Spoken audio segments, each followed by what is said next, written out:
și bine ați venit la episodul numărul 3 din Invenții și Capcane.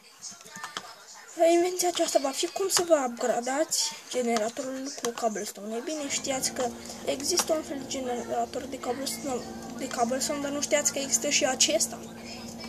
Să vă arăt cum funcționează. Așa. Trebuie să așteptați puțin.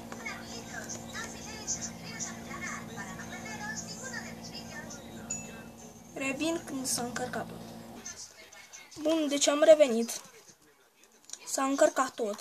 Stați să fac puțină lumină. Așa. S-a încărcat tot aici. După ce s-a încărcat, puteți să faceți în acest fel. Veniți aici, spargeți totul. Și în timp ce spargeți, el se mai regenerează. Și tot spargeți în continuu. Spargeți și gata. Acum vă voi arăta cum se face tot. Bun. Deci faceți ca orice fel de generator. Faceți unul normal. Așa. Așa. Aici. Deci aici spune așa. Să fie neapărat în partea asta. Faceți așa, așa, așa. Așa. Bun.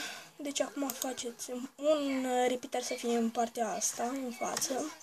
Și celălalt să fie în spate. Și le uniți pe amândouă cu un redstone. După aceea, luați un redstone torch și îl spargeți. Și cu viteza luminii, spargeți acest bloc de redstone și îl puneți foarte repede la loc, adică așa. Și îl uniți cu acest, cum se numește, acest piston. Și așa se face. Nu este foarte greu, este foarte simplu. Eu vă arăt niște invenții foarte simple, nu foarte complicate, pentru că n-am de ce. Deci asta a fost cu episodul. Dacă v-a plăcut, like, subscribe și toate cele bune. Bye, bye.